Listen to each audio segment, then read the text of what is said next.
এই সফটওয়্যার দিয়ে হচ্ছে আমরা ড্রোনটাকে অপারেট করবো, ড্রোনটাকে রান করবো। আমরা এই সফটওয়্যারটা ওপেন করলাম, ওপেন করার পরে হচ্ছে আমাদের এরকম একটা ইন্টারফেস আসবে, ঠিক আছে। এবার ইন্টারফেস আসার পরে আপনি আসলে কী করবেন, আপনার থিঙ্কিং করতে হবে। আপনি কি জাস্ট ছবি ভিডিওগ্রাফি করবেন, নাকি আপনি সার্ভে করবেন, নাকি আপনি সার্ভেলেন্স করবেন, নাকি আপনি একটা বেস পয়েন্টের এগেনিস্টে আপনি এরিয়া ম্যাপিং করবেন, নাকি আপনি ওই পয়েন্ট ক্রিয়েট করবেন, মানে আপনি আসলে কী করবেন সেটার উপর ডিপেন্ড করে আপনি হচ্ছে ওই অপশানগুলোতে আপনি যাবেন। এখন আপনি যদি ম্যানুয়ালটাকে করেন একবার, ম্যানুয়ালটা করার জন্য আমাকে যেটা করতে হবে, এখানে ইন্টারে ক্যামেরা ভিউ একটা সেকশন আছে, আমরা ক্যামেরা ভিউতে চলে যাব। ক্যামেরা ভিউতে গেলে আমার এখানে ফার্স্ট অফ অল হচ্ছে আমার সেটআপগুলো দেখা যাবে। সেটআপগুলো আমি যদি একবার করে নিই বাই ডিফল্ট এটা থেকে যাবে। এটাকে বলা হচ্ছে সেলফ লার্নিং, মানে আমি যেটা করে রাখতেছি সেটাই আমার আজীবন থাকতেছে যদি না আমি চেঞ্জ না করি, ঠিক আছে। দেখা গেছে কি আপনি আজকে ইউজ করতেছেন, কালকে আরেকজন ইউজ করতেছে, বাট আপনারা হচ্ছে একটা স্ট্যান্ডার্ড সেটআপ করে রাখবেন, যেটা হচ্ছে সেটআপটা কেউ চেঞ্জ করবে না, ওই স্ট্যান্ডার্ড সেটআপটা সবাই রাখবে। কারণ হচ্ছে কি সবার হাতের অ্যাকুরেসি সেম থাকবে না, কেউ জয়স্টিক সেমভাবে ঘুরাইতে পারবে না, কেউ হচ্ছে আপনার ড্রোনটা ভালোভাবে উড়াইতে পারবে না। দেখা গেছে একটা অ্যাক্সিডেন্টের একটা সমস্যা থাকতে পারে। তো সেই ক্ষেত্রে হচ্ছে আপনারা হচ্ছে একটা স্ট্যান্ডার্ড সেটআপ করে রাখবেন, যে এই সেটআপগুলো আমার সবসময় থাকবে। আপনারা হচ্ছে একটা সাদা পেপারে আপনারা নোট ডাউন করে নিয়ে এই পেজটার মধ্যে আমরা কোন জায়গায় কোন সেটআপটা রাখবো, তাহলে যখন যে উড়াবে উনি ওটার সাথে একবার ফলো আপ করে রাখতে পারবে। এই জিনিসগুলো হচ্ছে আপনাকে ফলো করে রাখতে হবে।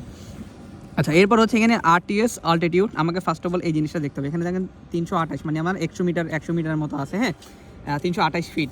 আরটিএস এর হচ্ছে return to home. Return to home means হচ্ছে কি আমার যখন উপরের দিকে ড্রোনটা চলে যাবে, এখান থেকে আমি ধরেন 1 কিলোমিটার 5 কিলোমিটার দূরে আমার ড্রোনটা চলে গেছে, তখন তো আমার সার্ভিস স্টার্ট হইলো।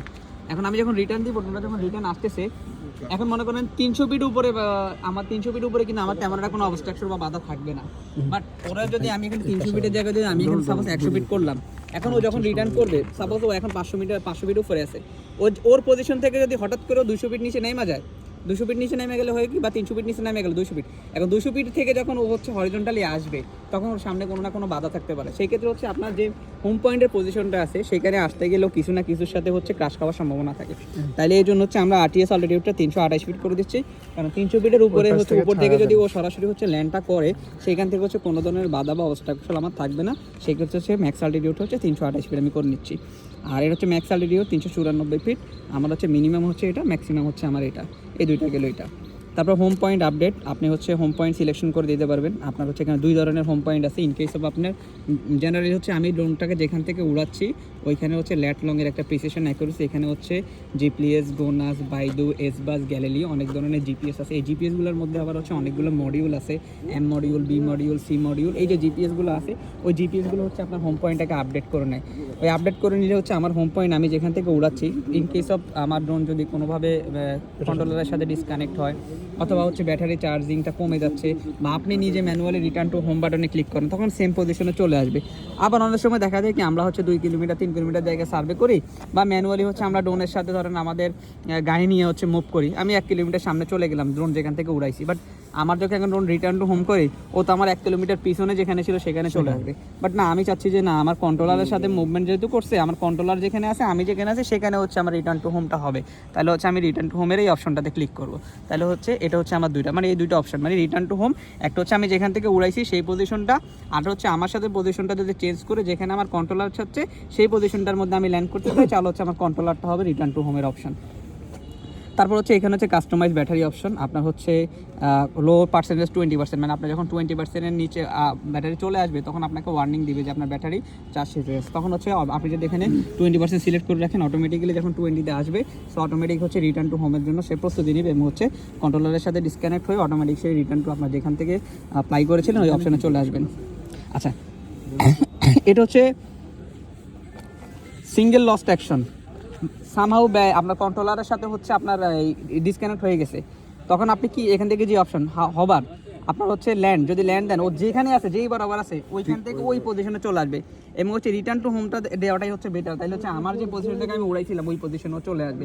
তাহলে হচ্ছে কারণ অন্য জায়গায় দিয়ে ল্যান্ড হয়, এখন ড্রোনটা কোন জায়গা থেকে ল্যান্ড করতেছে আমি কিন্তু পরে খুঁজে পাওয়ার জন্য আমাকে অনেক সমস্যা হবে। তখন আমি রিটার্ন টু হোমটাই হচ্ছে বেস্ট অপশন আমার জন্য, আমার যেখানে ছিল আমার সেখানে চলে আসবে। আর এখানে কন্ট্রোল জয়স্টিক মোড, এখানে আমার 3টা মোড আছে। হ্যাঁ, আমার যে কন্ট্রোলারের এই যে স্টিকগুলো আছে এগুলো সেট আপ করার জন্য, এটা হচ্ছে ভিতর থেকে আরও সেট আপটা করা যায় জয়স্টিকগুলো। হ্যাঁ, এখন 2-তেই আছে, স্ট্যান্ডার্ড হচ্ছে 2-তে। আচ্ছা, এরপর হচ্ছে horizontal sensing, upward sensing, downward sensing তিনটে অপশন আছে। আমাদের জিপিএস এর চারপাশে কিছু সেন্সর লাগানো আছে। ওই সেন্সরগুলো হচ্ছে যে আমার কোনো অবস্ট্রাকশন আসছে সেটা ডিটেক্ট করার জন্য এখানে কত ফিট দূর থেকে সে ডিটেক্ট করতে পারবে। হ্যাঁ, আমার এখানে 26 ফিট, 9 ফিট, তারপরে সেখানে 2.3 ফিট।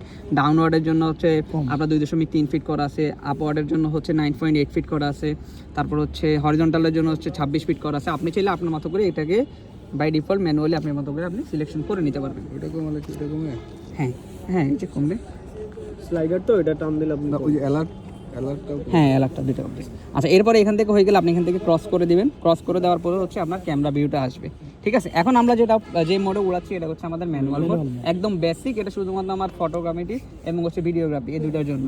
এখন হচ্ছে আমি হচ্ছে কন্ট্রোলারটাকে এয়ারক্রাফটটাকে অন করব। অন করার জন্য আমার যে জয়স্টিক দুটো আছে এটা হচ্ছে আমার দিকে দেন, ওখানে মানে অবস্টাকল আছে হ্যাঁ। যে হ্যাঁ দেখে একটু সাইডে ছেড়ে দেন। এবার হচ্ছে আমার অন হয়ে গেছে। থ্রটল উঠাইলে কাজ হবে। এখানে কথা হচ্ছে আপনি যখন এটাকে স্টপে রাখবেন দেখেন ও কিন্তু চলে আসছে না। এইটা হচ্ছে অটো অ্যালটিটিউড হোল্ডকে আপনারা নিচ্ছে। আপনাদের এখানে যত কাস্টম ড্রোন বানানো হবে এই ড্রোনটা কিন্তু আর স্টেবল হবে না। ডিজের একটা ফিচার্স হচ্ছে এটা অ্যালটিটিউডকে মেনটেন করে, অটোমেটিকলি জিপিএস এর সাথে কানেক্টেড হয়ে গেছে। আপনি তো যেখানে রাখবেন ওইখান থেকে তার অ্যালটিটিউড ক্যালকুলেট করে স্টেবল হয়ে যাবে। এটা শুধু ডিজে পসিবল, অন্যান্য ড্রোনে এটা পসিবল না। তখন এটাকে মুড চেঞ্জ করে সেটা নিয়ে আসতে হবে। এটা হলো কি বেসিক্যালি এই টেকনোলজিটাকে বলা হচ্ছে আইএমইউ। ঠিক আছে, আইএমইউটা কি ইনিশিয়াল মেজারমেন্ট ইউনিট বা ইনিশিয়াল মেজারমেন্ট টেকনোলজি। বেসিক্যালি আমাদের যে হেলিকপ্টার প্লেন থাকে ওগুলো তো আরও হাজার হাজার ফিট উপর দিয়ে যায়, তখন কিন্তু ওরা আকাশপথে যখন থাকে তখন কিন্তু একটা ভারসাম্য থাকে। ক্যামেরাটা দেখে এই এখান থেকে টেকনোলজিটাকে বলা হচ্ছে আইএমইউ। আইএমইউটার মধ্যে হচ্ছে জাইরোস্কোপ, মাইক্রোস্কোপ তিনটা অপশন থাকে। একটা হচ্ছে